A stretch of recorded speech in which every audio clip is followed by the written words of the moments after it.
Hello, everybody, and welcome to this week's edition of Divine Feminine Oracles on Beyond Mystic's channel. I hope you guys are doing well. I'm Julie, and I'll be your host for tonight. I'm back from vacation, and I just want to say thank you so much, Meg, for being the host for the past 2 weeks. You did amazing. Sophie did amazing as well. Thank you so much, guys, for taking my place in such a graceful manner. And hi to my lovely soul sisters. Hi, Meg, and hi, Sophie. How are you guys? Good. Very happy that you're back. Absolutely. Yeah. Welcome I'm back. happy to be back as well, and I'm happy to see all the beautiful souls joining us for this live tonight. So tonight we are going to talk about the astrological alignments that are coming up. So first of all, we're going to talk about the Saturn in Pisces because it just happened a few days ago. So I'm sure everybody's kind of feeling this energy right now. We're going to talk about how we are experiencing it and how you guys might be experiencing it depending on what house it's transiting. And we'll also be talking about preparing for the astrological new year because we're in this very last week of let's say the old year, the old energy before we're going to be transiting into this new year. So these are going to be the main topics for tonight, and of course we are going to answer some of your personal questions towards the second part of the show. So if you are if you have questions you want to ask either Sophie or Meg regarding astrology or regarding tarot cards, oracle cards, you can do so in the super chats, and we'll go over some questions towards the second part of the show. And if you are watching this from the Beyond Mystic channel, please remember to also go to Maison Jupiter YouTube channel because we are producing exclusive content over there. So don't forget to subscribe and also like this video. And tomorrow we're going to be having this amazing astro decode with Meg, and this is going to be on the Maison Jupiter YouTube channel, and we're going to talk about the eclipses. Are you excited, Meg, for this one? I am really excited for this one. I'm noticing a lot of people already feeling in the personal consultations I'm doing wherever this is activating in their astrology. So I feel like we're already kind of feeling it a little bit. So it's going to be good to get into it with you. Yeah, I agree. I already started feeling this energy of the eclipse season. And if you are watching from Maison Jupiter, please don't forget to also go on Beyond Mystic and give this video a like. And also, what else? Oh, tonight we've got some pyramid and candles. So we're going to give away one amazing pyramid from the beautiful Carla. So let's look at this pyramid. Let me share that with you guys. Hello everyone, this is Carla from Ascension Organites. I hope you're doing great. Today I have a new piece to show you. This is the little companion of a special edition pyramid for the spring equinox or the astrological new year. So this piece is very similar to that, but just in a different format. The name is Nova. It is made of chrysoprase, green jade, unakite, and bloodstone, with brass and copper metals and the Merkaba symbol in gold for protection. So the spring equinox is all about new beginnings, new transitions, making changes. So this piece will help you stay in the now present moment, bring you abundance, bring you protection, and surround you with the spring magic. I'll give it a quick turn so you can see it. And there's Nova. I hope you guys like it, and I'll see you soon. Thank you. Bye-bye. Thank you so much, Carla. This is beautiful. Do you guys like it? That's like, I think maybe the most beautiful one I've personally seen so far. That's like gorgeous. It's very grounding. I think it's very, I don't know, something very earthy about this. You're right. And I also like I love the Merkaba on it. I really love the geometry about it. So thank you so much, Carla. This pyramid will go to one of you lucky supporters for tonight. And also we have one amazing candle from Elena. and it's going to be the creativity candle for tonight. These are full moon crystal infused candles that are handmade by the amazing Elena, and those crystals were charged from the last full moon meditation that we did on the Academy. So one creativity candle will also go to our supporters. So first of all, let me start with you guys. It's been a while since we spoke together. I watched the last show, the last Divine Feminine Oracles. I watched a couple of you guys' show. I'd like to know if there's something that you feel that like a new energy that's been coming up since we last spoke. Let's start with Meg. Do you feel something maybe about the Saturn and Pisces energy? What do you feel has been new in the energy field? It feels like we're really deep into the Pisces energy now. And even though we're going to be exiting Sun in Pisces season next week, like you said, Saturn is in Pisces.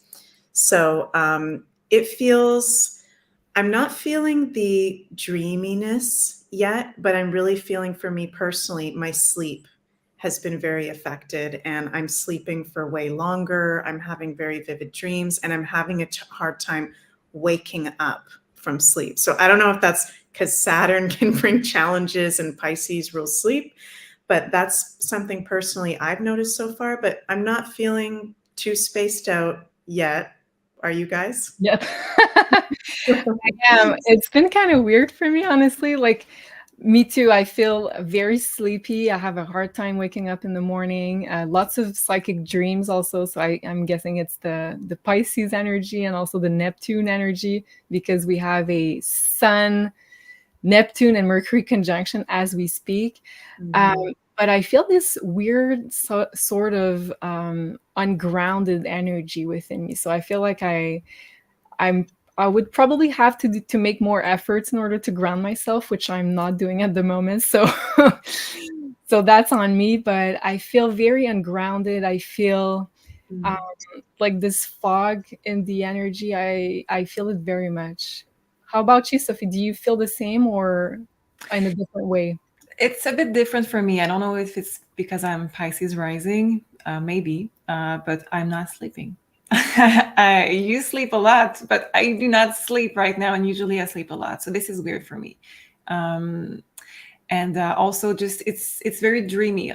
So I have messages, yes, but this energy is very dreamy on my end. So I don't have a lot of grounding. So that's why I wear the collar of the grounding and the bracelet with I use every trick that there is in the book to ground myself. But I even eat more red right now just to make sure that I am more grounded. Root chakra, the red is helping.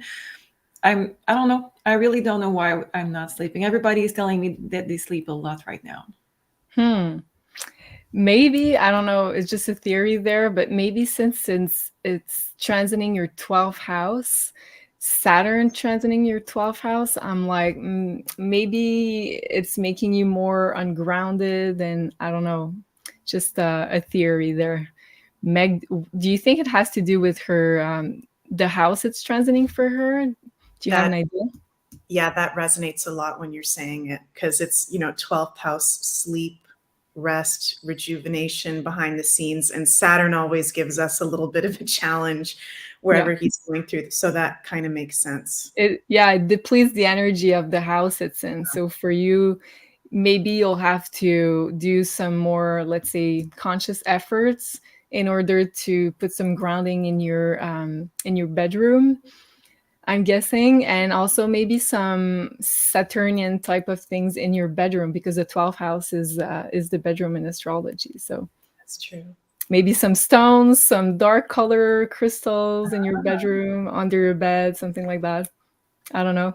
Good to know. But I use that time to manifest. I use that time to relax. So I still recharge. I still use that time for me. I don't watch TV during that time. So if you have trouble sleeping, let us know. And also maybe use that time to get something done, but in a way that is not for work, that is for yourself, to relax, to recharge, to use that time to maybe do something positive for you.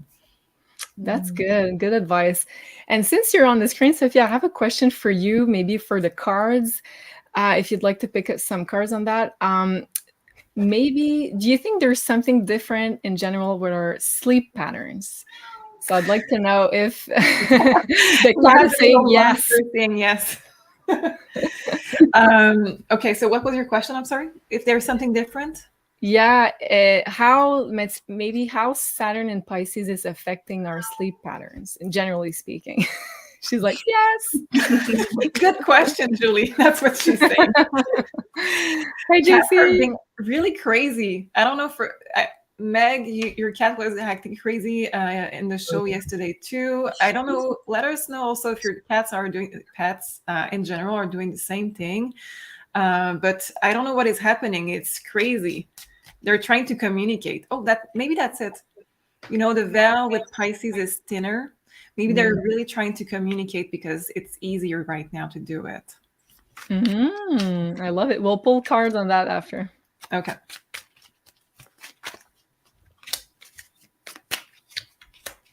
Oh, total ungrounded energy. So I didn't know my deck was reverse, but I'm going to use it reverse. I have the Magician reverse, the Queen of Pentacles, which rule really really earthy, nurturing, caring, reverse. Four of Pentacles, again, grounding, reverse.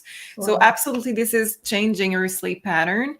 So for some of you, when you need more sleep, I'm guessing it's because you feel that during the day you're not recharging enough. Maybe for the others who are not like me sleeping right now, it may be that your mind is not at rest. So I think there's a little bit of difference right there.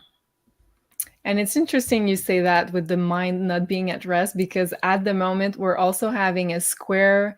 The Sun, Neptune, and Mercury are forming a square to Mars in Gemini. So Mars in Gemini is pretty much about overthinking, like getting in mental loops. And it squares Sun conjunct Neptune, which is kind of, we're kind of stuck in this dreamy energy, and it's very ungrounded.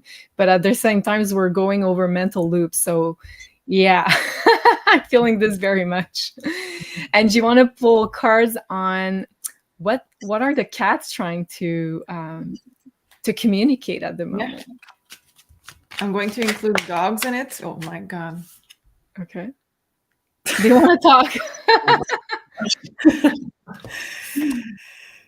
Okay.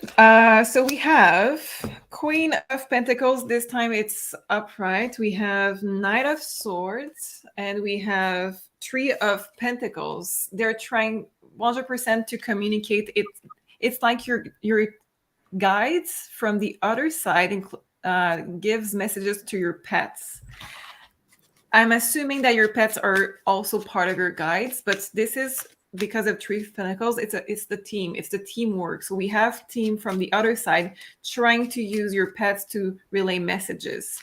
Let me just check what kind of messages maybe they're trying to relay to you, just in general.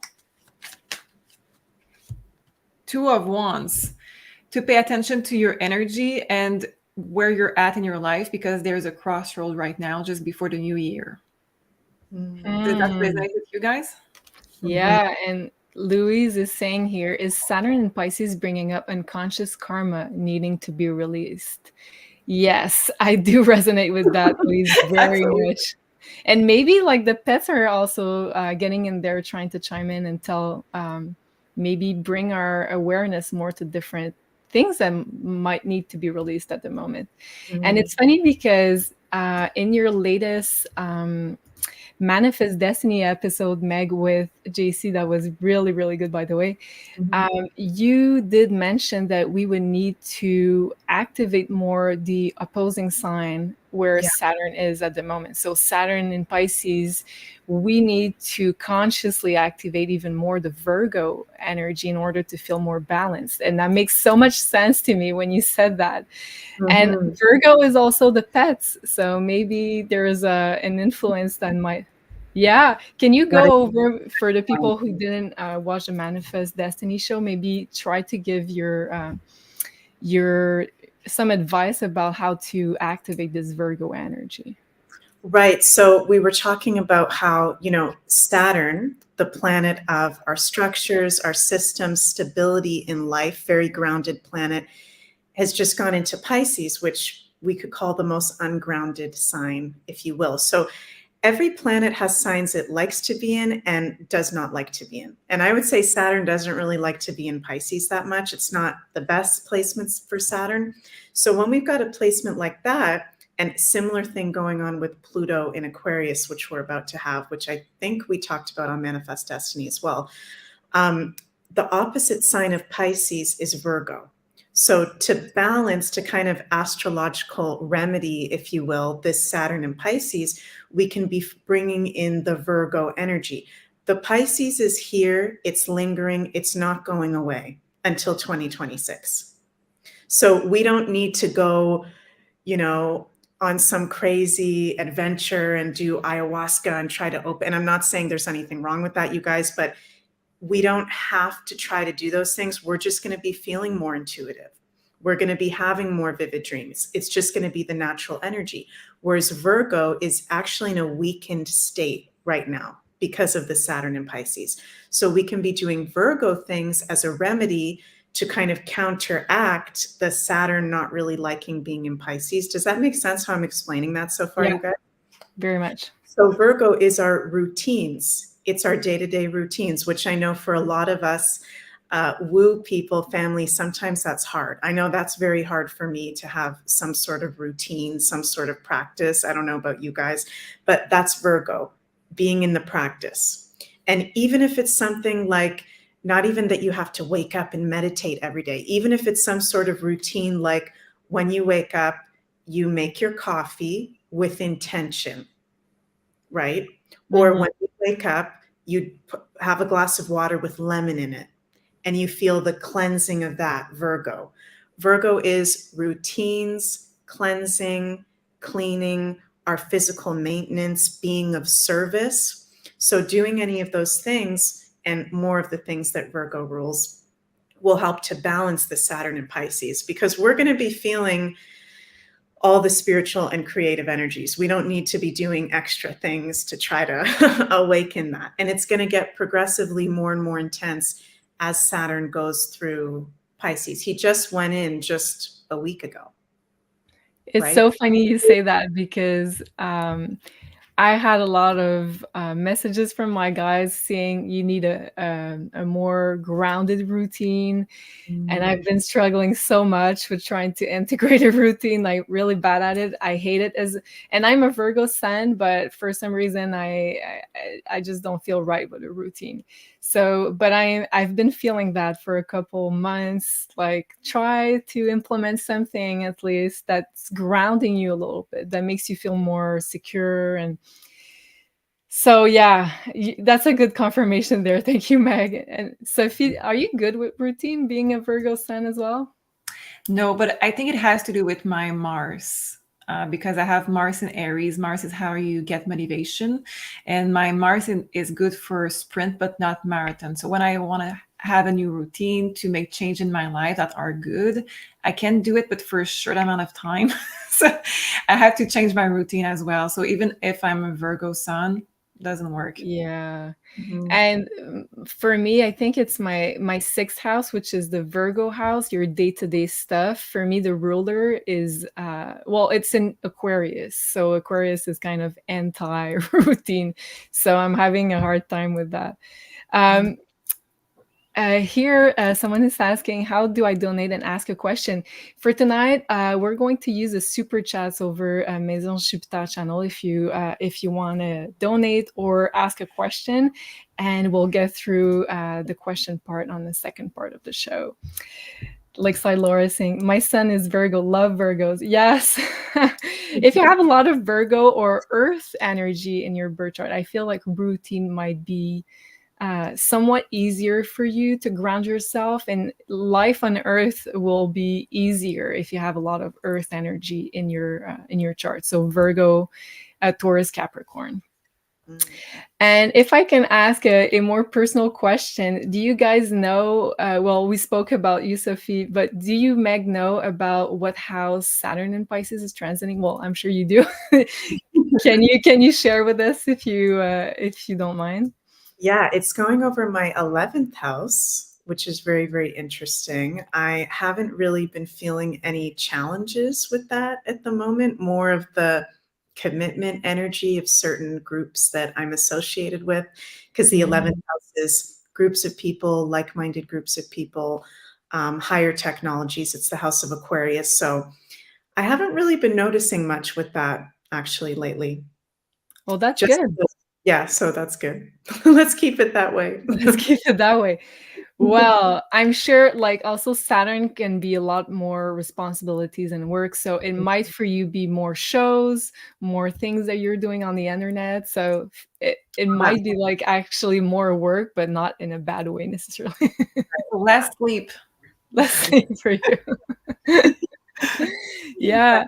And it's funny because yesterday I finally had my consultation with Meg.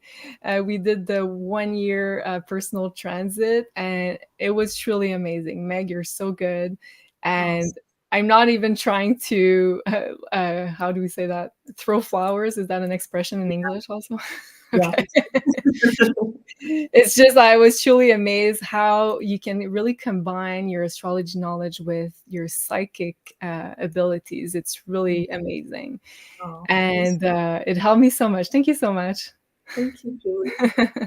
And yeah, so we were looking at my chart for the year ahead, and Meg was kind of giving me some advice on how to best navigate the energies, what to do, what not to do. And my Saturn in Pisces, for me, it's transiting my 7th house.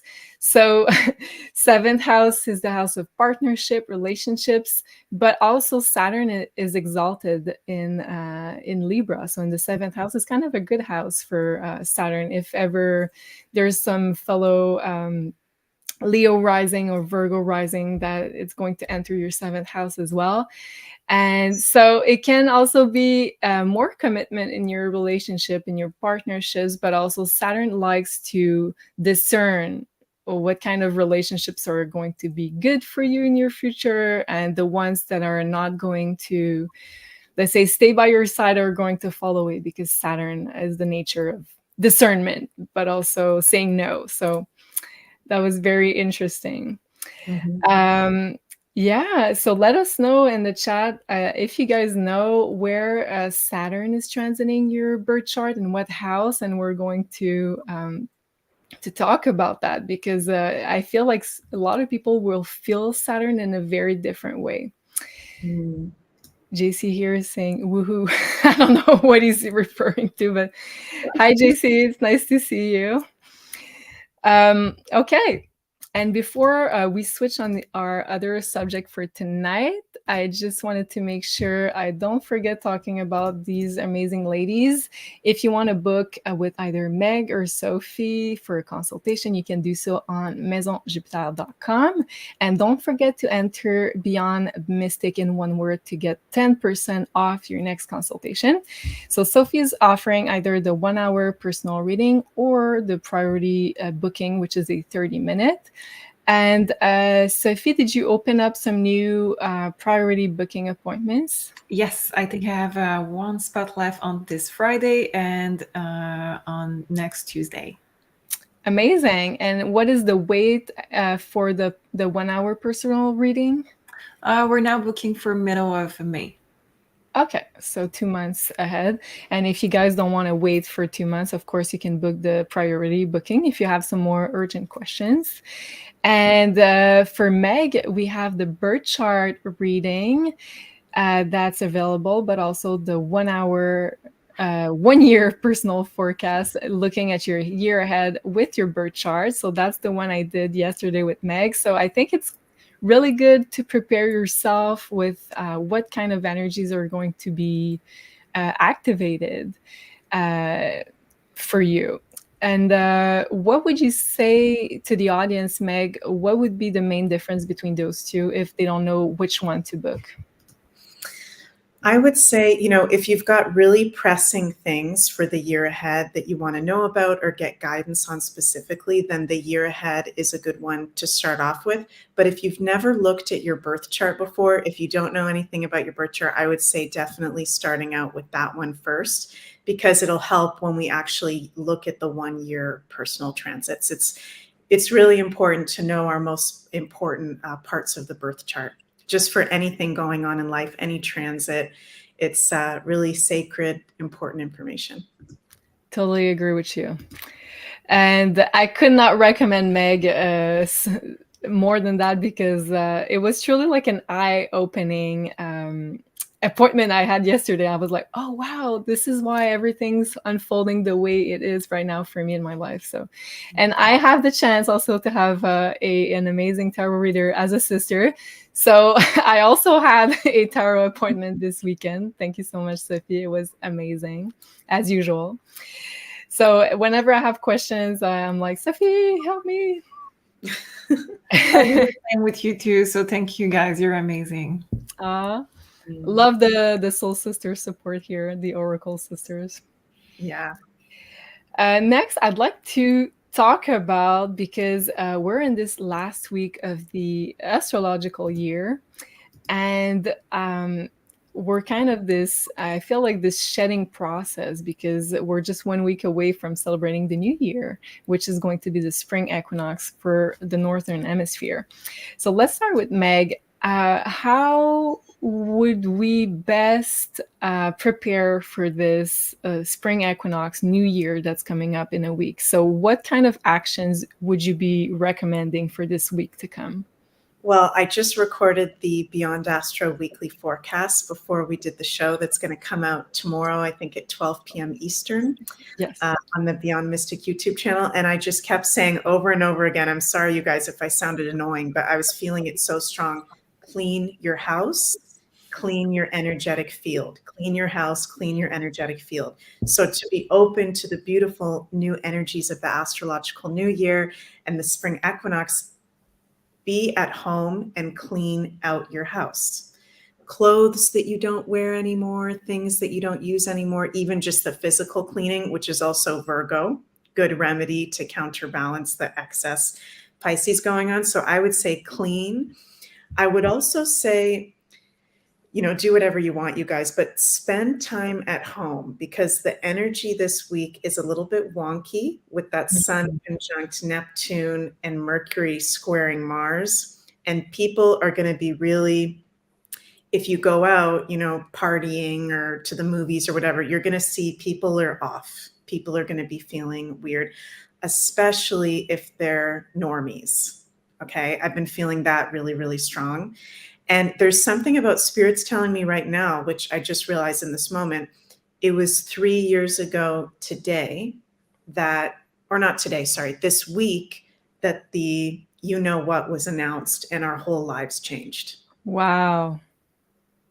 3 years already. Wow. Isn't that crazy? 3 years. So there's something about this cycle of Saturn just moved into Pisces, no longer in Aquarius. As soon as Saturn went into Aquarius, the lockdown started. So I'm just kind of intuitively picking up that this Sun, Neptune, Mercury conjunction is kind of like the last of this excess Pisces spell, if you will, illusion, where I'm feeling when we get into the spring equinox, it's like, if you're not seeing what's going on in the world, it's going to get harder and harder and harder for you. And I don't wish mental health issues on anyone. I don't wish challenges on anyone. I'm just feeling that really strong, that it's going to be like people literally living in a total delusion, which a lot of people already are, but it's going to be heightened, with the things going on financially in the financial system, and like the January 6th stuff that just came out. It's things where it's like, here's the proof. Why aren't you looking at that? So I think this is a huge week this week of some sort of karmic, I'm hearing ending of the past. Wow. And I think it was also in the Manifest Destiny show you were talking about how it was best to avoid, let's say, substances in general, because it can lead us into the lower vibrations of Pisces, like alcohol, drugs, any kind of addiction that can make you want to, let's say, exit reality in a non-natural way. And I don't know if you could talk about that a little bit, because I'm feeling that very strongly also with, you were talking about the normies and the people that are not aware that might want to, let's say, move into a false type of reality because they want to avoid stuff. How do you feel about that? I've been feeling this for a while, and that's why I keep kind of saying that over and over again, that we may even feel pulled like, oh yeah, I'll just try this one time because everybody else is doing it. Because I feel like so many of the normies, if you will, I wish there was a better word, but that's the word that we'll use. They have been in such an illusion that they have different paths to do. And it's one of the paths that's going to be the most easiest is, oh, I'm aware of this information now. And, you know, it's cool to be spiritual now. So I guess I'll just go do ayahuasca every weekend or once a month because that'll open me up spiritually, right? That actually, when you're in that space of not having done any work on yourself before you do the medicine, you probably have a lot of baggage and maybe even entities attached to you. I hate to say it. And you're bringing that into the ceremony. So I'm actually seeing those things as actually most of them pretty dangerous right now. I'll just be honest. And I know a lot of people are going to disagree with me on that maybe, but I think we have to be very aware who we do those things with, if we do it, and if we even need to do it. Like, what is the intention even going in with that? Because I feel like that's also a kind of matrix program. You know how in spirituality, there's people that are, what's the right word? I'm having a brain fart, like spiritual bypassing. Spiritual bypassing, but also not instigators, but they're planting things into the spiritual community. Okay. So I feel like with Saturn being in Pisces, it's going to be really planted in, oh, you should go do this new drug that's been discovered. This is the best thing ever. This is better than ayahuasca. This is better than peyote. I think we're going to see that. We're going to see some kind of new medicine that's maybe been around, but it's not like the mainstream thing.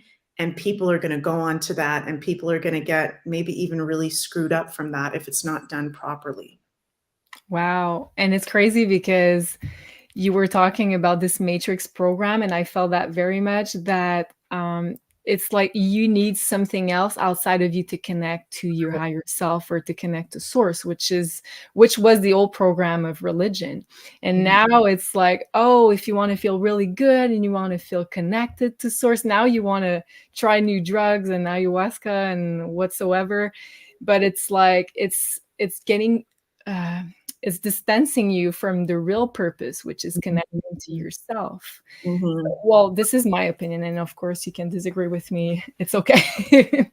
Sophie, how do you feel about all that? And also, I'd like to ask you, how do you feel we could best prepare for this last week before the spring equinox? And if you want to pull some cards also. Sure. So it's really fun doing those shows with you guys, because on Monday, when it was my show for the weekly energy, I got guided to say that this week it's all about going to your core energy and just connect with your core energy, and to remove anything that you don't need for this week from your schedule, from your house, from your energy field, from your life, just to go to your core, go to the minimum. Less is more. This was really the message for this week. And it resonated with everything that you just said so far. So I think that just to concentrate on yourself, it's okay to be in silence this week. It's okay to be at home, like you said, Meg. It's okay to disengage from anything or anyone that you are not feeling good about this week. And just to watch your vibration, just to watch that you are reacting to others with love, with respect, with patience, with the most high vibration that you can, and to yourself also. And I think that's how you are going to enter the new energy, the new year, the best way. It's to respect yourself, find who you are truly and connect with that, and to send the energy that you want to receive. I love that. Thank you so much, Sophie. I'm seeing a comment here from Cabral. What time does this show start? Yes, we we changed the time for this show, so it's now at 7 p.m. Eastern time, and it will be at 7 p.m. from the oncoming weeks. So thank you so much, Tracy. Great show, Soul Sisters. Yeah, Sophie, this is so interesting that you said to like less is more this week, and Meg sort of has the same message intuitively. So I feel very much it resonates a lot. And it's like sometimes we can try to overdo it, overbook our schedule. And for me, it was the case because I was coming back from vacation. So I was like, okay, let's get this done. Let's go through all the emails. Let's go through everything. But I feel like so wonky and foggy. So it's like a good validation, guys, that I need to just, how can we say that? Turn inwards and take my time a little bit more. Yeah. And Sophie, can you maybe pull some cards? Oh, you have the cards already. Go ahead. I took my new deck that I know you like, Julie. So let's see. Oh, yes. So we want advice on this week particularly, or this new energy entering?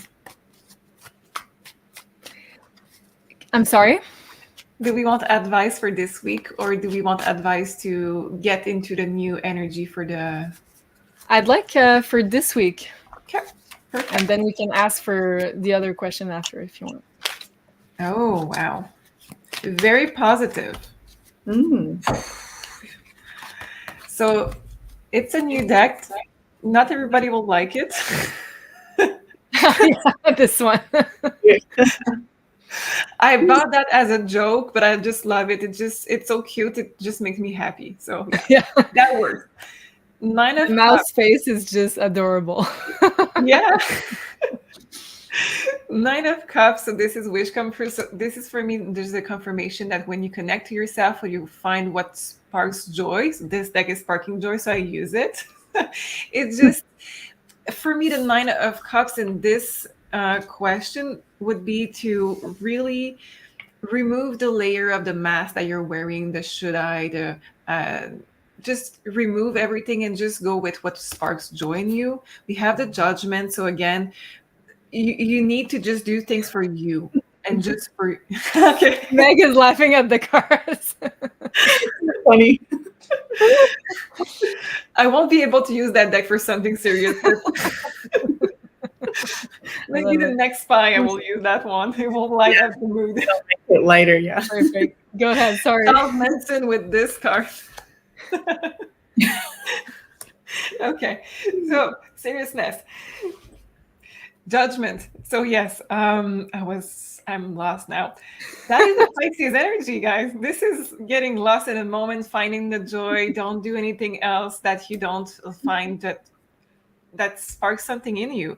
Judgment. Yes. So don't do things for others, and really, really concentrate on what you want for the next year. So if you don't know, it's okay, but just stay in what sparks joy right now, and that will be enough to manifest more in a new year. And the last card, be ready, another card, the Star.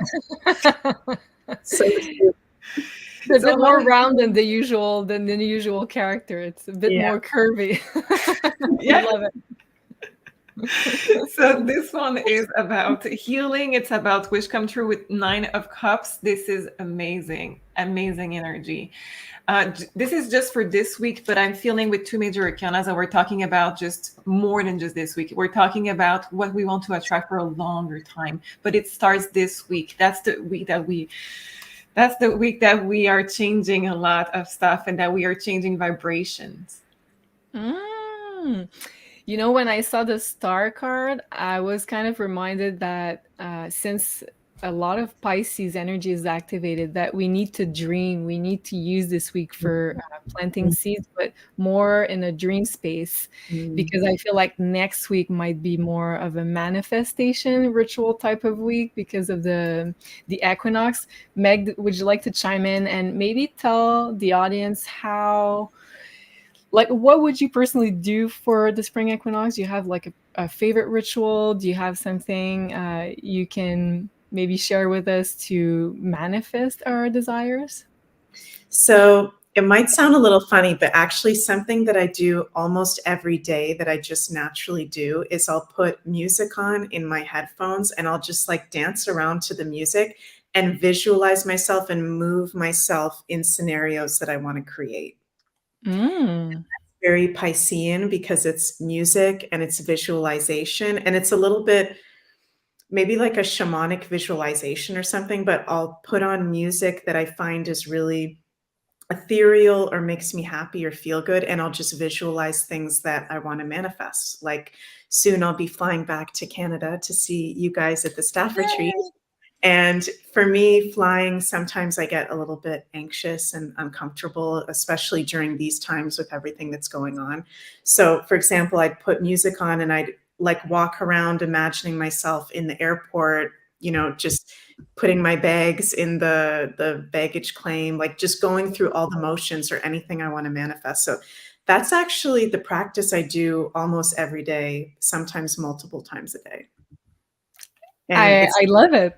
And it also fits with what Sophie was saying, the Nine of Cups with the little cute mouse there, that like do something that makes you feel happy. Yeah. That's really good for manifestation. Mhm. Wow, I love it. Any kind of like any visual, I just love those cards. I can't stop laughing. Me too. And we were talking about really serious stuff this weekend, like, and the cards, we kept laughing about the faces on the cards. It's so cute. Yeah. And Sophie, can you oh, so cute. Could you pull some cards maybe on your best advice on how to manifest for the spring equinox for next week? Okay. Should I switch decks? No, you do whatever you feel. We love the cards. Susan is saying we need that happy vibes. Yeah. Oh, wow. Okay, one more. I like to have 3. Thank you. Adorable. I cannot say something bad with those cards. I think that's the only thing. Okay, King of Swords. So this is the this is the mastery of the thinking, the thought. So this is the mastery of the thought process, and this is the manifestation. The butterflies change also. So exactly what you were saying, Meg, with the manifesting. That for me resonate a lot. Oh, sorry, I just saw this. That is what he wear on his head is made of mouse. I don't know if you see it. Anyway. Oh, cute. So I think that you're just having to use your mental energy this week, even though we are in this fog, to create even more. And we have High Priestess. So I cannot go away from that manifestation because it brings me back into that energy of manifestation every time. And the last card is the Hierophant. So this is very Pisces energy in the sense of you manifest, but then you need to trust and let go. Hierophant will be testing your faith. It will be also about how well can you let go. And this is something that we have trouble with sometimes. We tend to manifest and we try to redo the same thing over and over again, and we ask again and ask again. But in fact, you're supposed to let go, and you're supposed to not hang on, Four of Pentacles, too tightly to what you're trying to manifest. Otherwise, it will create a tension. That makes sense. Thank you so much, Sophie.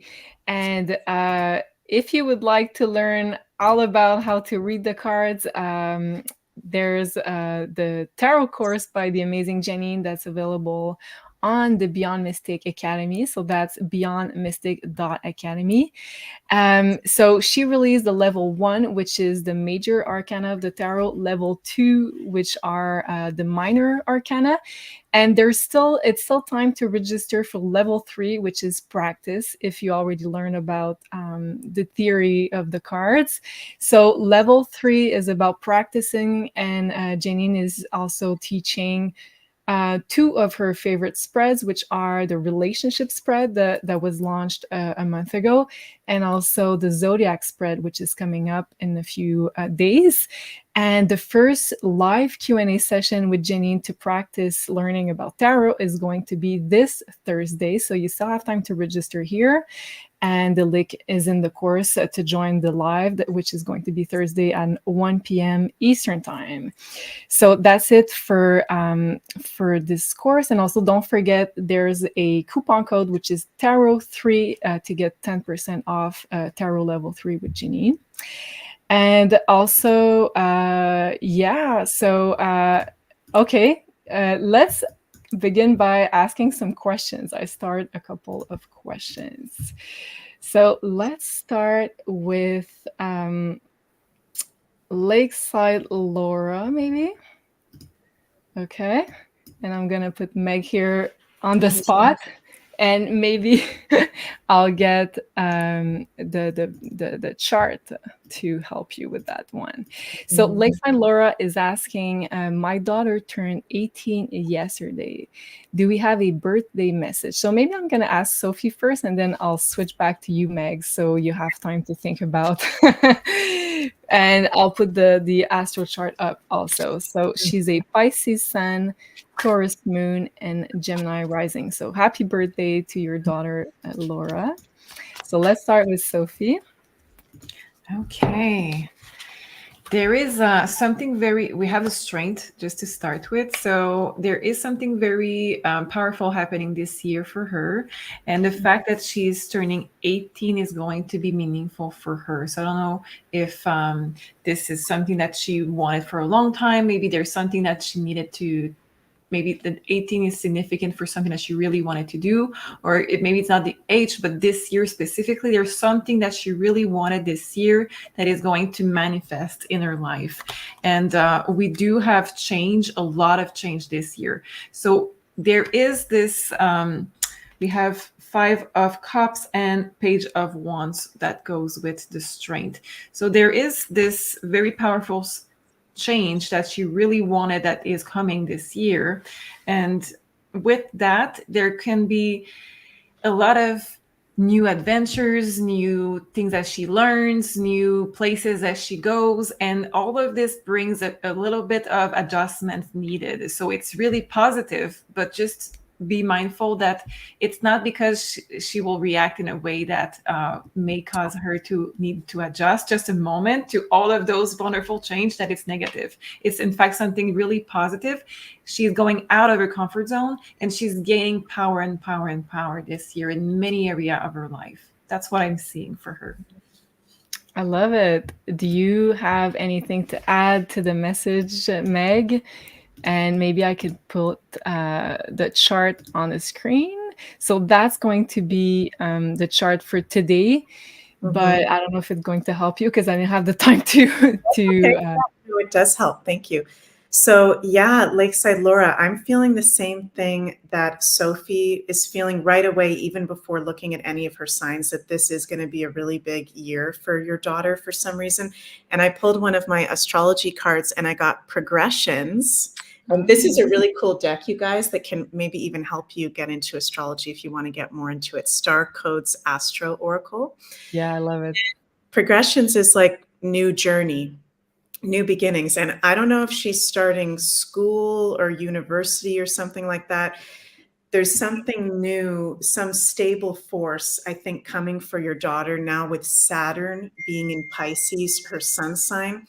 This is almost a little bit of not quite a Saturn return energy, but Saturn is really going to be working with her for the next 2.5 years of bringing structure and stability, and maybe even her maturing faster than other people in her age. So I do think that there's a lot supporting your beautiful daughter with Saturn in the same sun sign, and also her beautiful Taurus moon. She's got an exalted Taurus moon, which is that's the most second favorite place the moon likes to be in.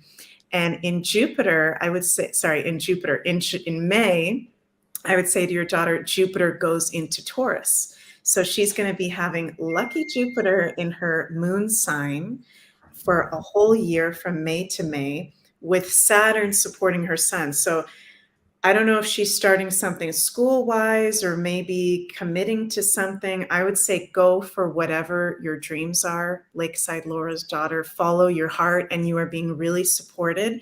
And I think this is a very auspicious, magical time for you. So happy birthday. Happy 18th birthday. Thank you so much, Meg. That's amazing.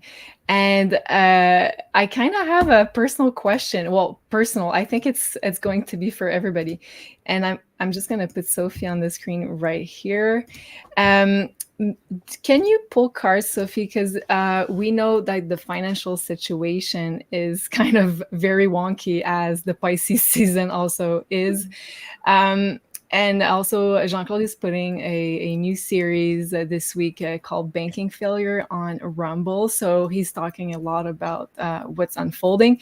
Can you maybe pull some cards to let us know what's going to unfold in the financial realm in the next week, maybe? That's a good question. You just want to see more of those cards, right? I think that's it. I just want to see more mice. Okay, let's see financial system for this week.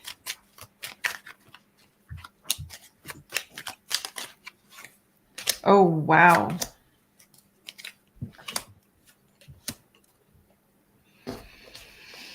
Do we want to hear it? I think so. Okay. Yeah. Queen of Wands. I don't know for you, but this is the first time that I noticed that she has a brooch that is looking like a devil. So I think there's a lot of stuff happening behind the scene this week to stay in the power. So I don't get that it's going to be as bad as it is truly behind the scene. I think that they're trying to just pick up whatever they can. It's like when you eat ice cream and it's dropping on one side and you're trying to help on this side, but it's dropping on the other side while you do that, because what is happening, we have the Nine of Swords. So they're really trying to put something there. And I see the collective is going to go into the fear, of course, the collective. So that's even more important for us to stay into the love, the vibration of love, and to really go to your core. And like Meg was saying, maybe for right now, to not go out that much, not because it's dangerous, but just because we don't want to be polluted by people that are going to react aggressively or mean. Just, we don't need that. If you can not do it, don't do it. Stay in the love vibration.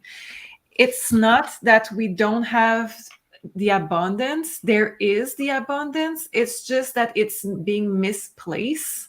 And we do have abuse of power in place. So this week, we do have the two different teams that are going to work behind the scene to their own advantage. This rope that the two teams are pulling on each other's side, this game, it's really, it's really going to be behind the scene happening big time. Like I said, I do think that we're not going to see it as bad as it can be, because we do have good team behind the scene. Whatever is going to happen is going to be for best interests. And this is very, very good to see that. But we do have bad intention also behind the scene that are trying to make things happen in a bad way. Interesting. And thank you, Sophie. And going over to you, Meg, time-wise, what do you think is going to be the major marker in astrology for maybe the collapse of the old banking system? Do you think it's more, let's say, Pluto going into Aquarius, the eclipse season, and what's your feeling on that? Yeah, definitely those two things are very big things. I think the next 2 years, I'm seeing like dominoes falling. I agree with you, Sophie, 100% that it's not as bad as we're being kind of made to feel that it is right now. I think with this amount of Pisces energy and the Sun conjunct Neptune and Mercury, which Mercury is our mind, right? And Neptune is illusions and confusion. We're not going to get the clarity around what's going on, and there's a lot being hidden. We'll get the clarity in Aries season, in Taurus season, in beyond. Right now, I keep saying observing. don't absorb it, because it's with this amount of Pisces energy, it's very easy to get paranoid and freaked out and then make rash decisions based off that paranoia or freaked out or stress. Okay. So we're in this kind of like, as I said, seeing dominoes falling, like every time Pluto's going into Aquarius end of March, then he's going back into Capricorn in June. That's like another domino falling. We're going to see something else go down in between June and January, probably multiple things, maybe different banks, maybe different systems. The next 2 years, actually, till the end of 2024, when will be the last time Pluto is in Capricorn. Because even though he's going into Aquarius end of March, he's going to do, what is it, Julie, 2 or 3 retrogrades back? Is it 2? I think it's 2. I'm not sure. So I believe you. So he's going back and forth, and it's knocking different things every time. So it's really over the next 2 years. I don't see, as of right now, and the timelines can change, this is just what I'm picking up on, it's like a gradual dominoes falling. I'm not feeling everything all at once. Holy shit, we can't access anything anywhere. I'm personally not feeling that. Maybe you guys feel differently. Do you guys feel differently at the moment? Honestly, like personally, I don't know what to believe anymore. So I'm just like in this Pisces fog. So go ahead. Like, it's interesting what you're saying. So you think basically like we're still going to be able to access our some kind of funds somewhere? Is that your feeling about it? Because even if this is what this whole cycle is we're deconstructing the matrix. So even if it gets to the point where we can't access the banks, we're going to help each other. There's going to be, someone's going to have food here, or someone's going to have resources here. Like, this isn't the end of the world. That's what that false illusion is that this is the end of the world and we're going to be starving and we won't have access to anything. Yeah, there'll be probably periods where we won't have access to certain things, but we're still going to be okay. We're going to help each other out, if that makes sense. But yeah, definitely with Pluto at the end of Capricorn, this is what it's all about. Yeah. Right? And if I can add to it, yes. I do think that we read the card for this collective in particular, and that may be why for us it's going to be softer. That may be why we're not going to be in this panic mode that we see outside of this collective, because we're reading for this collective and we know what is going to happen for a long time. We prepared for it. Many of us have other, options for, silver and etc. And we have put money and we have put maybe food on the side, and we have prepared for a longer time than the normies, let's say. So for this, it's going to be, more relaxed for us, more easy to transition. But the collective energy has the 9 of Swords. So this is what we have to watch. And I was going to say the Swords is very mental, right? So it might be worse. The fear might be worse than the actual reality, if you will. Yeah, but the fear can cause that everybody in the same time fearing that can go try to take their money out. And this is going to cause the real thing. Yes. Yeah, I agree. I agree. Let's go to a question. And while I have you on the screen, Sophie, we'll start with you. So Maria Quintero is asking, hello, I really enjoyed listening to you all. Thank you so much. Was wondering how my daughter's wedding will go when she gets married on April 1st, on April Fool's Day, considering how each day is so crazy. So yeah, I totally agree with you, Maria. It gets really hard to plan ahead because you're like, but what is going to happen tomorrow? Can I really plan like a travel, a big event, like a wedding? So can we pull cards, Sophie, for her daughter's wedding? Will it happen? How will it go? There is some minor adjustment that needs to be done, but mainly King of Swords, this is very stable, very grounded. It's going to be okay. It's just minor things that are going to be Do we know if we're going to be Mercury retrograde during that period of time? No, it starts April 21st. Okay, good. So because we had the card of Mercury, so I was maybe there is going to be adjustment. Well, not maybe. There is going to be adjustment that are going to be needed for this, but it's not big major events. So it can be that some people cannot join that second. Some people have delays or things have delays. Just be flexible, like it's a Mercury retrograde, and just enjoy the present moment. And I think it's going to be fun, honestly. I think it's going to be good. Yeah. Mm-hmm. Great. I think Maria is going to be very happy about that. Thank you so much, Sophie. And I might have a special guest for you guys tonight. So I'd like to know if you would like to welcome JC in to answer some of your questions, maybe. Yeah. So let us know in the chat what you think, if we should invite him or not, because this is a Divine Feminine Oracle show, of course. So let us know in the chat what you think. And, Julie, sorry to interrupt you. Can I add something to Maria's question? Because I just pulled up the chat for April 1st.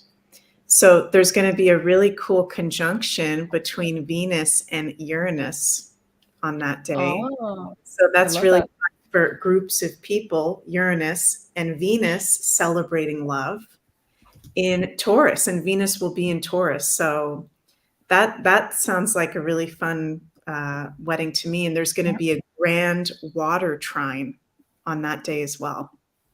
Oh, so wow. Love might be a little bit emotional how good it feels. Wow. Yeah, I was going to say emotional, very intense, but also Venus and Uranus is going to be good to do something like out of the box. If it's like a destination wedding, or let's say you want to do it non-traditionally, I think it's going to be very positive. Thank you so much, Meg, for adding this to the conversation.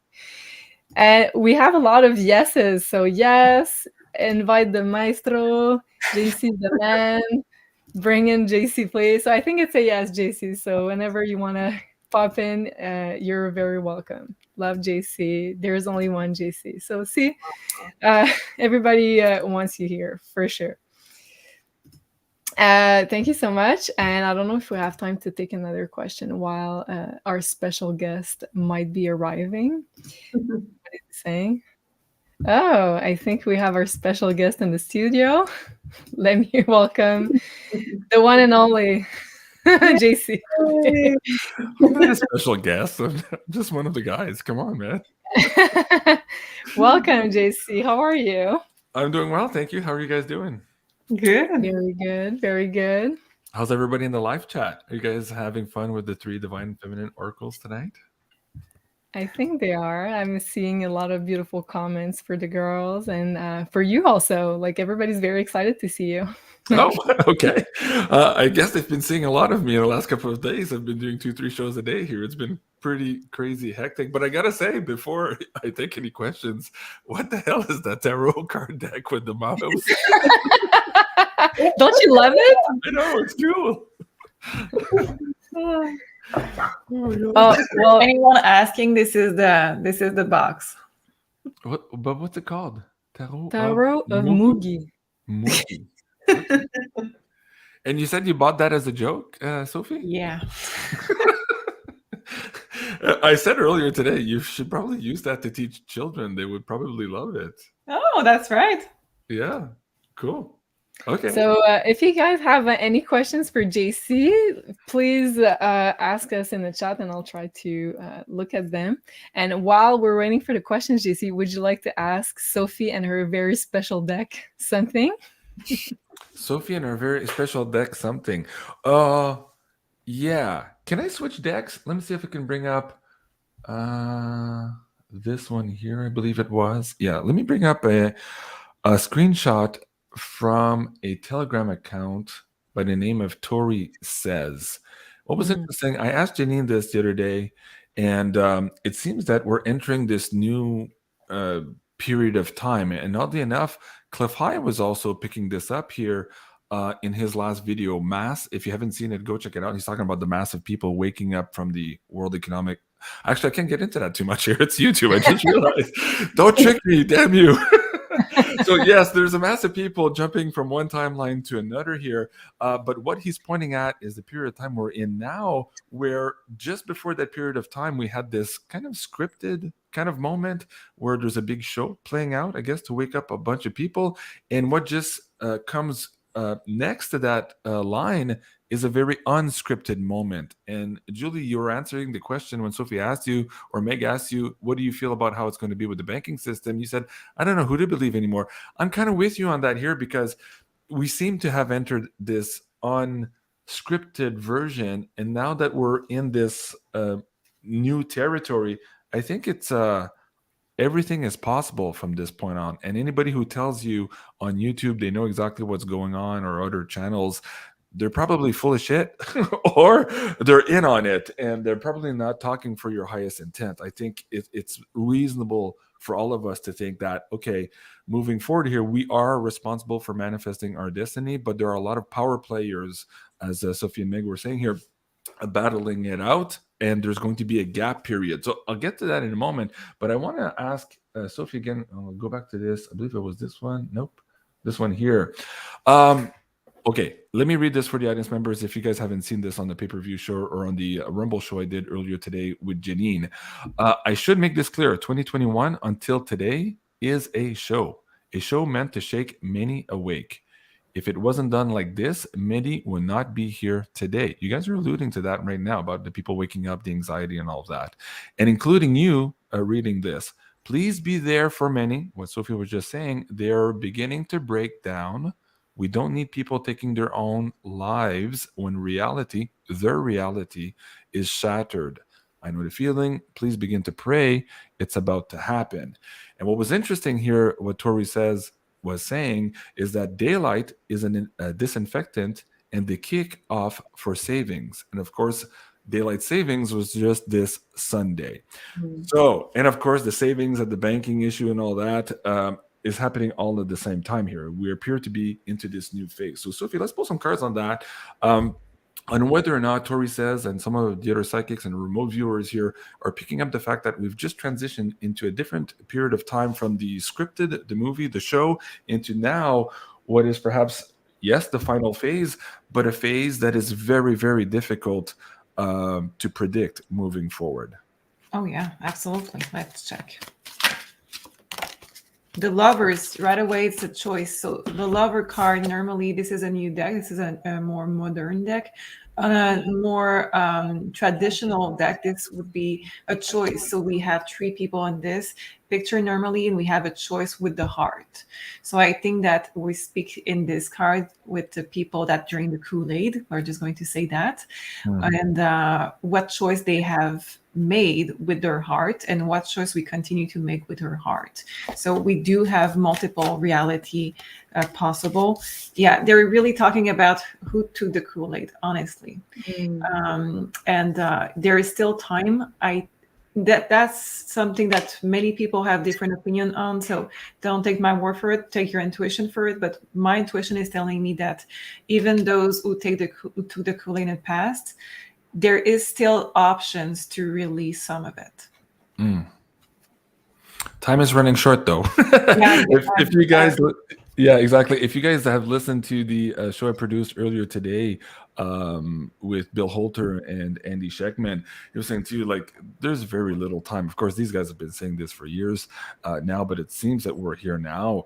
But I agree with you too. Like, there always is time for people to act, and I think, because of the community here and the work that we're doing, not just us here on the screen, but the audience members sharing this information, the people who are just waking up now have more people around them to support them and to kind of give them clues on maybe what is the best practice, what is the best way to take those decisions for yourself here as we enter this weird fog of war kind of period, if that answers your question. Yes, Yeah. let me just show you the 2 last cards. So the solution to all of this, according to the cards, would be King of Cups, emotional mastery, Hierophant, spiritual advisement. If you take responsibility for how you feel, for your reality Pisces season, and you maintain the control over it, because it's still at this point mastery of your emotion, and your spirituality will have to be controlling at this point to gain, to catch up with the other ones that are already more far advanced than you. So it will be to have mastery of this, and to find what Julie was saying earlier, to connect with the source, to connect with your higher reason why you're there, and to really stick to it, really connect with it. I love it. I agree. JC, we have a question for you. Uh-oh. What's up with the banks today? It's a shit show. Your deposits are not safe. Of course, you guys, Really? if you listen to Joe Biden on Monday morning, he told you everything's fine, go back to sleep. But if you listen to the FDIC, just from, I believe, the month of January it was, we had pulled this in an episode, Janine and I, where we had these bankers admitting to each other here that depositors were about to suffer a big haircut in their deposits, and they were worried that the FDIC was not able to protect them, and that they decided basically not to tell the public about this oncoming haircut, because that in and of itself would create a bank run. So here we are this weekend. The Federal Reserve, of course, announced that, and the Treasury and the FDIC came together in a press release this Sunday evening. Let me see if I can bring that up for the audience members here, suggesting that they would, in fact, bail out and backstop all of the deposits, not just for the two banks that went under last week, but presumably, if you read down in the press release, for other eligible depository institutions, so that they would make additional funds available for that here, assuming here that there's more coming. So this is the point here. If they're telling you everything is safe, probably it's not, because they're preparing for something else down the line. And interestingly enough, also, man, it's a fourth show today. Cliff was also suggesting this too. This is only going to continue and accelerate. And Bill Holter, everybody I've interviewed this week too, told us that we're here now, and these crumblings are going to continue as best they can. As Sophia was pulling in the cards here, they're going to try to patch it up together, like that ice cream cone situation you were talking about. But we are going to be feeling disruptions here on a lot of levels. And I think the question for the audience, really, and our friends, is to figure out how long those disruptions are going to be, and how do we prepare ourselves before the disruptions? How do we act during the disruptions to be there for our family members and our friends, and to put that intention towards that reality that we want to create? Because here, of course, if you go into the problem, reaction, solutions, there's analysts looking at this right now, suggesting that perhaps all this is contrived and being perpetuated in such a way to create the fear that you guys are talking about now, to force people into accepting their new system, which is the old system of control on steroids, the central bank issued digital currencies. And so we have to be very wary of the pain that they want to inflict in order to have us respond and accept their solution, as opposed to a solution that is on behalf of humanity, our organic growth for humanity, and our own how would you call it, sovereignty in terms of our evolution. This is what we're all fighting for, but that's what is really at stake right now. And if you look at Cliff's video, the massive people dropping into the timeline right now suggests that we have the momentum, but the more we have momentum, we're going to see this tit for tat in this warfare between the white hats and the black hats here. And this could be playing out. And it was funny because Meg just said June, July, we would see something different in the alignments. Cliff was also saying that too, that probably by the fall, we would start seeing the light. Not that we are at the end of all this crap, but that we would start seeing here that we're coming together and we're building the new, and that we've realized here who the bad players were and we're dealing with them. But that would also suggest here that the next couple of months are going to be rock and roll at every level of the game. Did that answer your question? It did. We're not there. And I have started another question, and I think I'd like to do a roundtable on that question if you guys are willing to do so. So maybe start with Meg on this. Okay, the question is the quantum financial system closed? And maybe what astrological aspect do you think would be tied to us transiting to the quantum financial system? What is In the your financial? I was gonna say, before we answer that question, we have to decide. Okay, JC, introduce the question maybe. Okay. Well, I would have a version of what that means, but I think we should ask the questioners or the audience members what they think the quantum financial system is.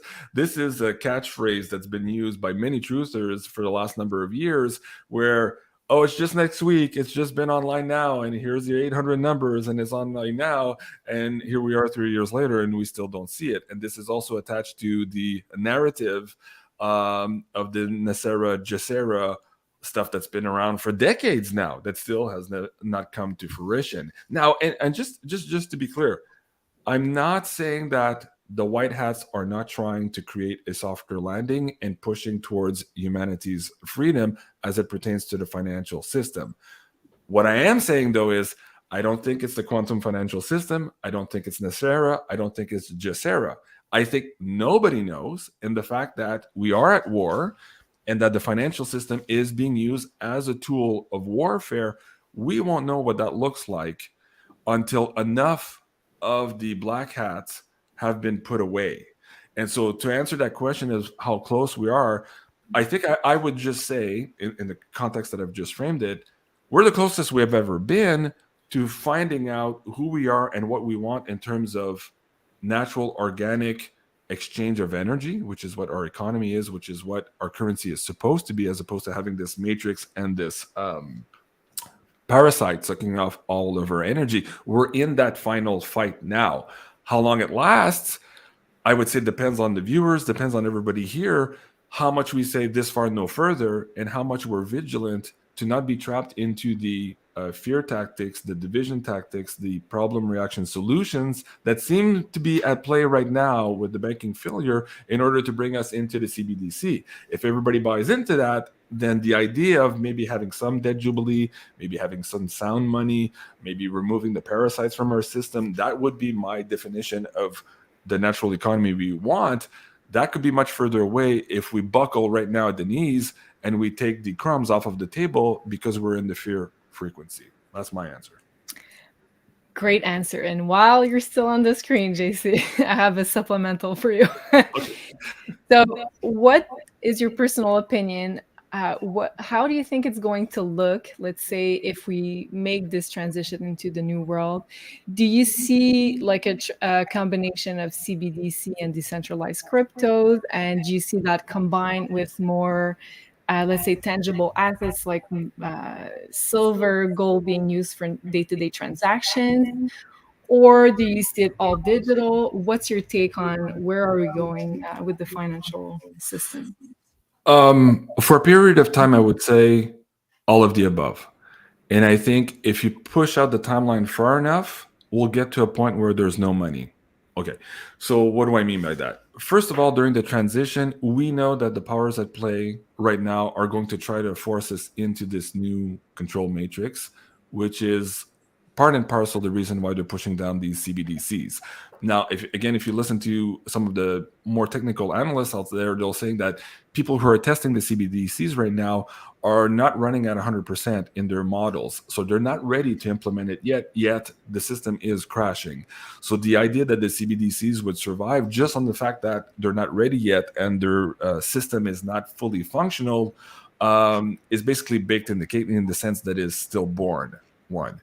Two, if you listen to analysts like Jim Sinclair or Bill Holter, they've been talking about for the last maybe 7 or 8 years that when we get to this point, the point we're at now, we're probably going to see not 1, not 2, but 3 resets.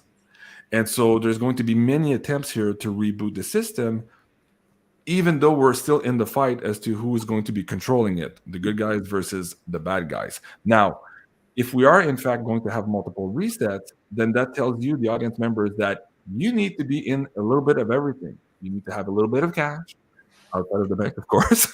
Hopefully you understand that with what's coming up this week. You need to have some precious metals, and you need to have some crypto in order to manage the periods of times where one is perhaps favored versus the other, depending on where we find ourselves into this financial warfare.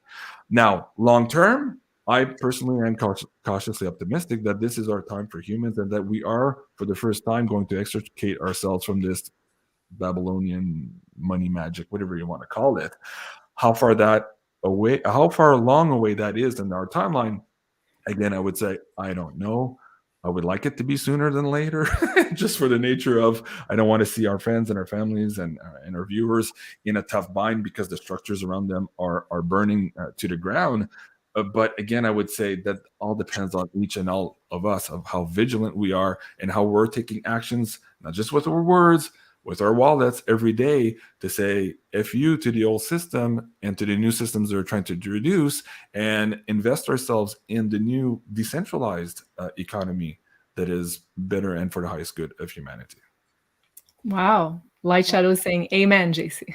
Thank you so much for that. Praise the Lord. Sorry. I sounded like a televangelist there. I'm very passionate about this. And of course, man, my head is burning like crazy because I've been doing all of these interviews all week. And it's hard to, I'm totally comfortable doing the woo with you guys, absolutely. But when we're getting into this financial warfare, it's so much more complicated than even the best analysts can understand. And the reason I say that is because we see the system as we've been told and educated through our schooling system and through our economic models, but we don't understand that we do not live in an enclosed system. We do not live in an enclosed system. So there's other factors outside of what we think is our economy that's putting pressure down on the fight that we're currently living on now. So that's what I mean about it's really complicated. And even inside the enclosed system, we have this whole other segregated bubble called the over-the-counter derivatives. So these are bets on bets on bets on our economic system. And to some extent, people have made the totals there. We could be looking at 4 quadrillion in derivatives. And again, going back to what Cliff was saying here, this is why nobody can predict how this is all going to play out. We're going to first hit this derivative here, and we're almost there in the timeline as per his web update report from last month, that this derivative would blow up.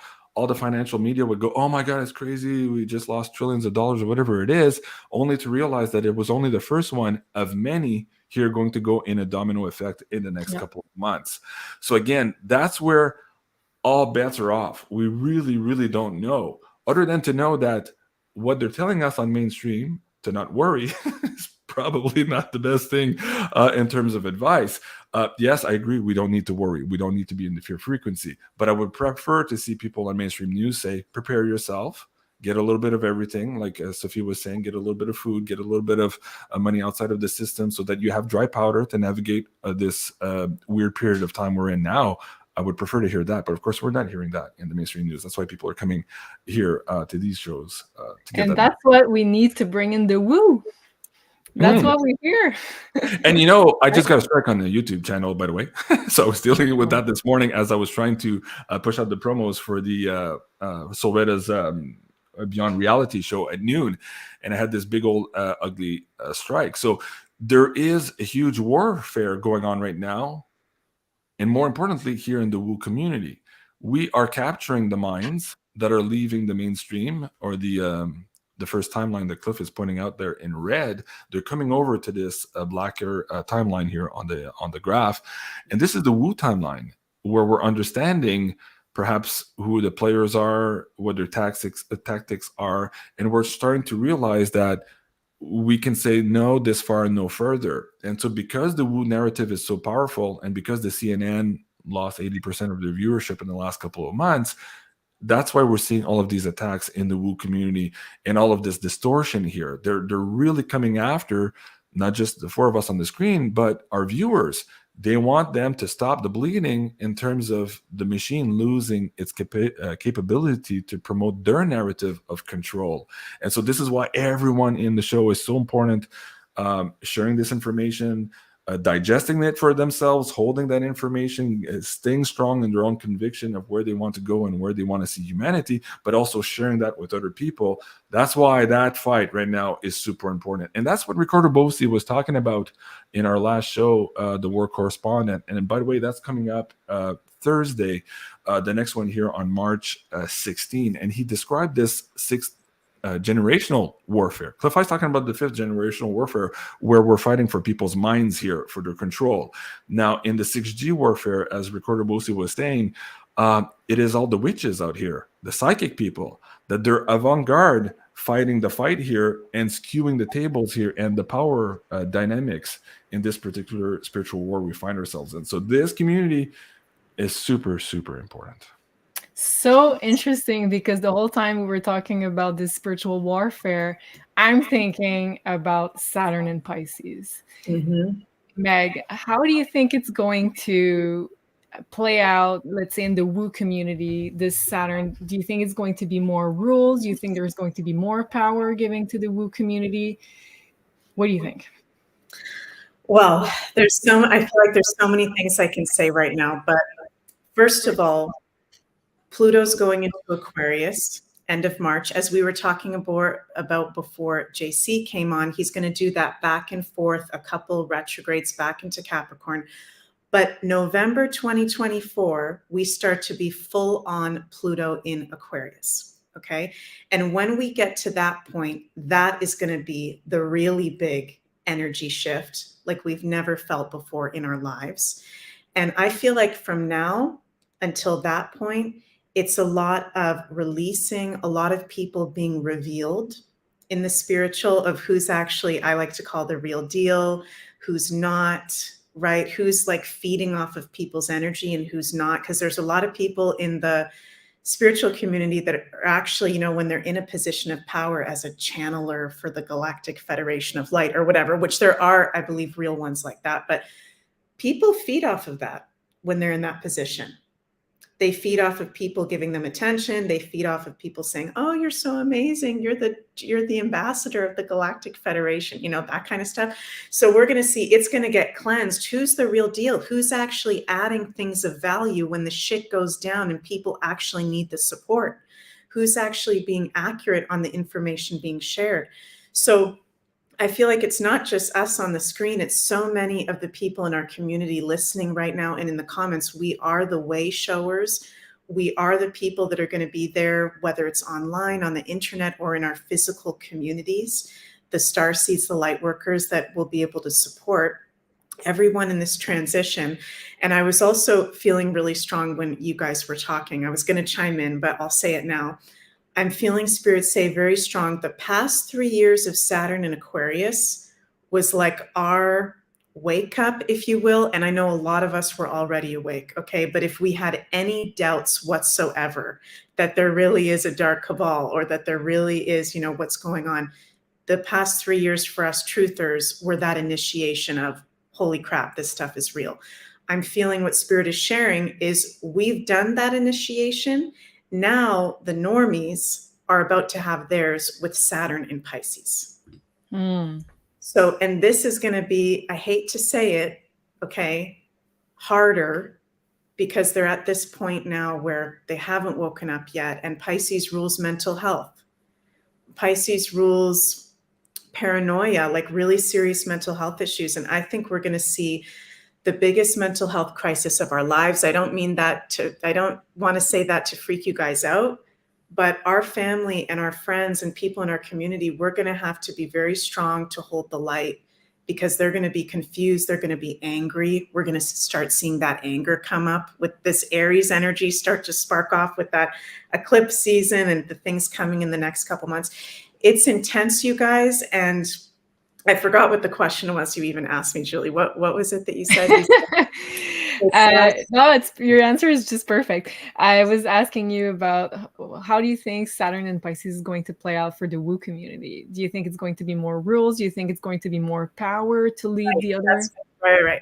Yeah, thank you. So I actually feel that's why I started talking about Pluto and Aquarius. The rules don't work anymore. The matrix is broken. What you were saying, JC, about, we're in this timeline now where anything goes. I feel like that's what we're in now that Pluto's about to go into Aquarius.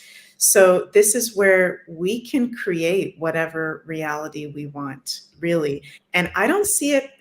Maybe they'll try to do rules, but it feels like that old system will just get to a point where it's irrelevant and it just literally dies. But I actually see Saturn in Pisces. For us, the woo community, we're going to be hard at work, Saturn. We're going to be hard at work. We're going to be booked and busy, depending on what you do, whether you're a psychic, intuitive, healer, whatever it is, you're going to be booked and busy and for the rest of our lives. I believe that. And I believe this Saturn in Pisces is the start of that. We'll sleep in the next life, right? Well, JC's definitely hard at work this week with the truther stuff. Well, I had of course, we had a full schedule before we started, and then the banking crisis happened. I'm like, well, I cannot not do shows on this. So I had to add 5 or 6 hours of programming this week just to try to stay on top of that, because otherwise I have a gazillion emails to answer in my queue about all of these questions. And so I'm trying to bring all of these great minds together to bring these shows together for you guys. So yeah. I'll sleep when I'm dead, I guess.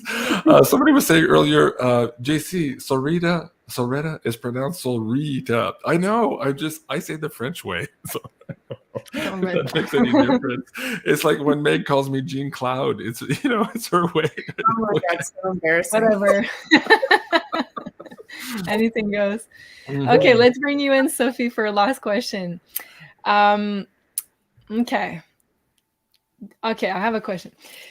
How, maybe pull some cards. I'd like to have the energies of how are we going to deal, the woo community, how is the woo community going to deal with the upcoming challenges? Let's say the Saturn in Pisces transit, the Pluto in Aquarius. What's coming for the woo community?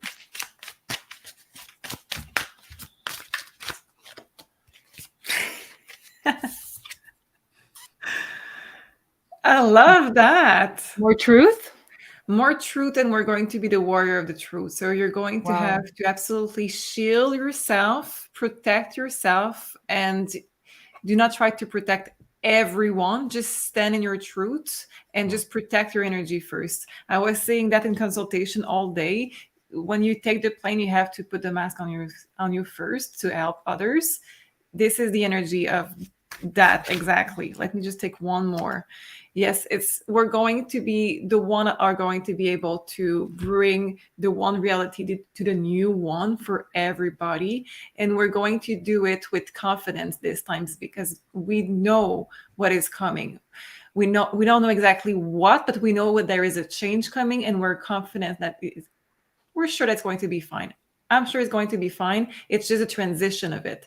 And I'm a Taurus moon, so this is a big deal for me to say we're going to be fine, but we're going to be fine in this. We know the truth. We're standing in the truth. Yes, justice card. We cannot be in this old energy anymore anyway. So that's why I know we're going to be fine. Because if we were to stay in that energy, it's not good for us. So we have to create the new one. And that's how we're going to just stay in the truth and stay with better vibration for everyone. Wow. And I love the fact that your middle card is the Two of Pentacles, and how you explained it, like we're here to bridge the gap between truth, the first card you had, and the being warriors of the truth. But your last card, the Justice, like I think it's beautiful. Well, if you think about it, what Cliff is describing here too, this jump between the two timelines, that would suggest, to answer your question also, Julie, is that everybody in the woo community here is about to get a battlefield promotion, because there's all of these new normies coming online, and they're going to need more leaders, way showers, lighthouses, like people in our community. So I'm totally with you on that. And great answer, Sophie, with the cards. Yeah, totally. JC, is there anything else you'd like to ask, to say before we say goodnight to everybody? Buns Capital says, JC, so proud seeing Julie host these shows. Yes, I'm very proud of Julie hosting these shows. I'm proud of everybody creating all of this amazing content with me here on Beyond Mystic, or what people are calling JCTV now. Yes, I'm very proud. I've worked really hard to create this beautiful community, and I'm happy to share this platform with all of these amazing people on the screen that you see here. I think that's what it's all about at this point. And I think, Julie, if you want to maybe refresh my memory, last December, believe it was, there was also an astrological alignment that suggested now that the energies were going to favor those who were working on behalf of others, as opposed to the old system that was working for self. Remind the audience members of why that astrology was so important, but how and why this community is so important now also to create that space to showcase all of the amazing divine feminines, but everybody else coming up here also on the Beyond Mystic Academy, who are there to share their knowledge here, to go through that Torii gate and that road to self-mastery. Well, yeah, two things. We have, first of all, a lot of Pisces energy. And back in December, I think it was 2021, kind of very in the fog with the years.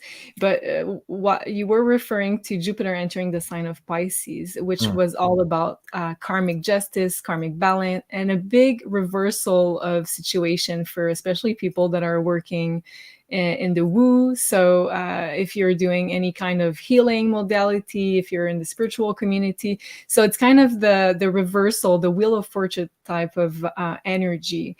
Whenever we have a lot of Pisces energy, I feel like the balance is flipping. So we've been in the past the one that have been killed, shut down, try to, let's say, live in poverty.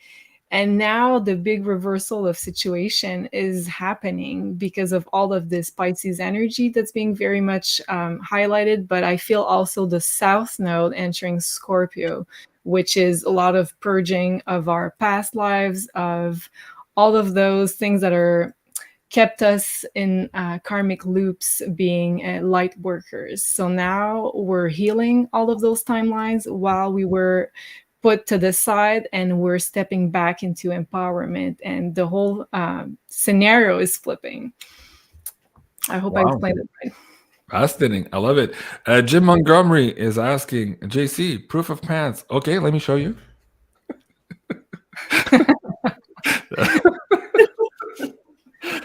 Okay, never mind. You're cute. Luck is yours. Oh no, what is he going to do? I was like, okay. You're always very spontaneous, so we're always ready for anything with you. What episode was it? Janine and I were cracked up. Is it this Monday? When was it? Or last? I think it was. No, what are we today?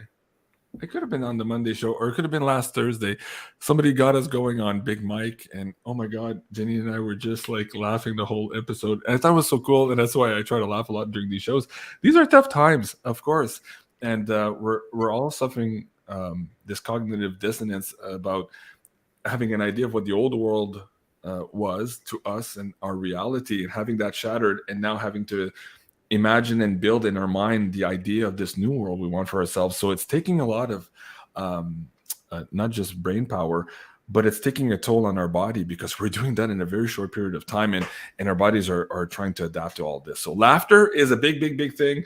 And so that's why I try to have fun with you guys on this show. But if you haven't seen that episode I was talking about, oh my God, Ginny and I were just peeing our pants. And she says, JC, you made me laugh so hard I was snorting. She said, I hope God members didn't notice. I mean, oh man, it was so fun. We had a good time. I love it. Well, while we wait for the last your last message, I'm just going to share my screen. I'm just going to mention right away, if you want to book with either Sophie or Meg for a consultation, a one-on-one consultation, you can do so on maisonjupiter.com. And don't forget to enter Beyond Mystic in one word for 10% off. And we also have, if you'd like to know about more of, let's say, what house is being activated with all the transit that we're talking about during those shows, you can start maybe with the personalized birth chart, which is available on maisonjupiter.com. So it is a digital product, and it's an art print of your personalized birth chart, and it comes with a 15 to 20 pages report explaining your most important alignments and planet placements, which is going to accompany you for the rest of your life. But if you'd like some more, let's say, one-on-one consultation, asking your questions and going a little bit further in your birth chart knowledge, I encourage you to book with Meg on a one-on-one consultation. So yes, do you have anything else to say, JC, before we say goodbye? I love you Last all. words of wisdom. I love you all. Thank you so much for doing what you do and for honoring me and the Beyond Mystic community by sharing all of your energy with everyone. That's what I'd say. Thank you so much, JC. That was very sweet. And thank you for showing up to the Divine Feminine Oracles. We always love your visits. And thank you for your... Anytime you want to invite me, I'll come back. I'll invite you every week if you want to. Thank you so much for your trust and your support, because it's also allowing us to develop skills we didn't even know we had. And I'm talking here for Meg and I, because it was a bit stressful at first, but then having your trust and your unconditional love really helps us to step into our role. So thank you so much. And thank you, Sophie. Thank you, Meg, for your amazing intuition as always. And thank you, JC, for stepping by tonight. And wishing you a great night. That was the Divine Feminine Oracle show for tonight. Goodbye, everybody, and have an amazing rest of your evening. Au revoir. Au revoir. Bye, everyone.